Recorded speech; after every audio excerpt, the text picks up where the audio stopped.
The two elements I chose to do Gratz Park on are pattern and balance. Pattern and balance are used throughout the entire Gratz Park, from the buildings to the landscaping to the different patterns on the brick and the gates.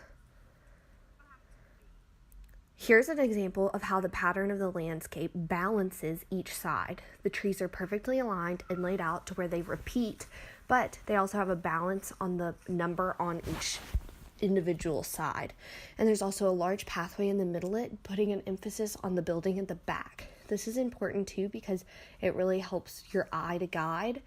And the landscape is just an example of how pattern and balance are used. And it's crazy that they use pattern and balance even in something as simple as the landscape.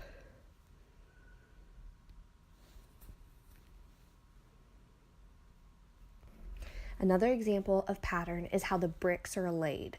How they are laid around this pathway shows a pattern and a balance that's used very prominently, and this is a very common pattern of how this brick is laid, and it also provides a sense of unity. What's also pattern and balanced in this particular pathway is the lights, the light posts that you see as you're walking along.